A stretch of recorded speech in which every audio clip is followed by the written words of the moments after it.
अस्सलाम वालेकुम। Previous lecture में मैंने आपको अरिथमेटिक ऑपरेटर्स का बताया था, यहाँ पर जिसमें हमने एडिशन सब्ट्रैक्शन का काम किया था। यहाँ पर अब हम अपना स्टार्ट करते हैं। क्या हम स्टार्ट करेंगे, हम यहाँ पर मैं आपको बताऊंगी किस तरह से आपने जो आपके पास डिवाइड का और मॉडुलस ऑपरेटर उनको यूज़ करना है, और वेरिएबल इनिशियलाइजेशन क्या है। इनिशियलाइजेशन अब हम किसको कहते हैं, इनिशियलाइजेशन हम कहते हैं कि at the time of declaration, जब आप डिक्लेयर कर रहे हैं, आप ये बता रहे हैं कि इसकी डाटा टाइप क्या है, इस वेरिएबल की ये किस टाइप के, इसने कितनी बाइट्स मेमोरी में जाकर ऑक्यूपाई करनी है, तो उस वक्त ही अगर आप उसको कोई वैल्यू असाइन कर देते हैं, जैसे कि मैंने यहाँ पर किया प्रीवियस प्रोग्राम में, मैंने जस्ट ए बी को डिक्लेयर किया था, मैंने अलहदा से उनको वैल्यूज जब आप देते हैं तो वो असाइनमेंट होती है, वो वेरिएबल असाइनमेंट कहलाएगा।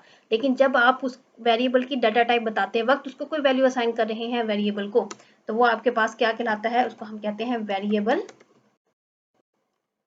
इनिशियलाइजेशन। ये छोटी छोटी सी बातें हैं जो कि इसके पॉइंट्स आपको याद होने चाहिए, आपको पता हो, कॉन्सेप्ट्स आपके इसके बारे में क्लियर होना चाहिए। अच्छा जी, अब यहाँ पर आपके पास, अब मैं एक को तीसरा वेरिएबल लेती हूँ, मैं कहती हूँ कि इंट सम। ठीक है, सम नहीं, मैं जी यहाँ पे इसको रिजल्ट के नेम से ले लेते हैं।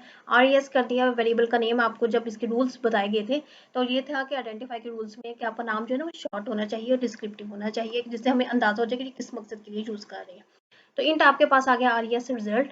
अच्छा, नेक्स्ट अब आपके पास जो रिजल्ट आना है, रिजल्ट में आंसर आएगा रिजल्ट इक्वल टू, ठीक है, और इसमें मैं क्या आंसर देती हूँ, अब हम ए को डिवाइड करेंगे, ए डिवाइडेड बाय बी।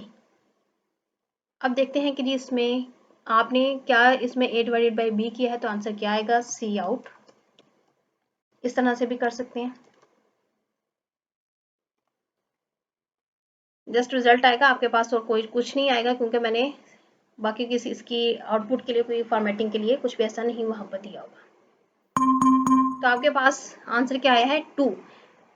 अब डिवाइड ऑपरेटर आपको क्या देता है, जस्ट क्वोशिएंट रिटर्न करता है, लिहाजा आपके पास आंसर जस्ट इसका आया है 2, इसका क्वोशिएंट आया है, आपके पास कोई भी इसका रिमाइंडर ऐसा नहीं आया। अब अगर आपको चाहिए इसका रिमाइंडर, मैं वैल्यूज यहाँ पर चेंज करती हूँ, मैंने वैल्यू यहाँ पर कर दिया 13, ठीक हो गया। अब मुझे इसका रिमाइंडर भी चाहिए, तो रिमाइंडर के लिए मैं यहाँ पर अगर ये राइट कर दूँ, या तो आप एक अदद वेरिएबल लेना चाहते हैं ले लें, अदरवाइज इतने ऐसे वेरिएबल्स की जरूरत नहीं होती, लेकिन फिलहाल मैं ले लेती हूँ यहाँ पर मॉड का, ताकि आपको ईजी रहे और आपको मालूम हो कि कौन सा क्या काम कर रहा है। मॉड का हमने एक वेरिएबल जी मैंने दिया है, और यहाँ पर मैं इसको कर रही हूँ कि ए मॉड बी। इसका आंसर देखते हैं कि जी क्या आएगा, सी आउट रिजल्ट आपको दे रहा है। इसके साथ ही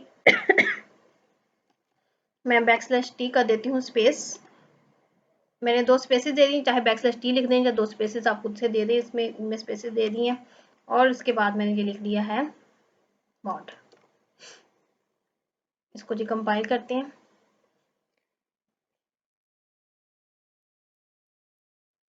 ये देख सकते हैं आप, आपके पास ये फर्स्ट वाला आंसर क्या है, ये आपके कोटेशन का है 2, जबकि 3 क्या है, ये रिमाइंडर है। अगर ये मैं यहाँ से ये नहीं, अब जस्ट आपके पास मॉड का रिजल्ट आएगा, और मॉड का रिजल्ट क्या आएगा, 3 आएगा, जो कि आपका क्या है, रिमाइंडर है। बाकी जिसको हम कहते हैं ना कि ये हमारी बाकी रकम है, रिमाइंडर है, ठीक है, ये वो आपके पास आ गया है। चलें जी, यहाँ तक आपको समझ आ गई है, तो इंशाल्लाह नेक्स्ट लेक्चर में हम अब अपने नेक्स्ट जो ऑपरेटर्स हैं उनको करेंगे, और बाकी जो डिफरेंट आपके प्रोग्राम्स हैं आपको मैं उनके बारे में कॉन्सेप्ट्स दे दूँगी।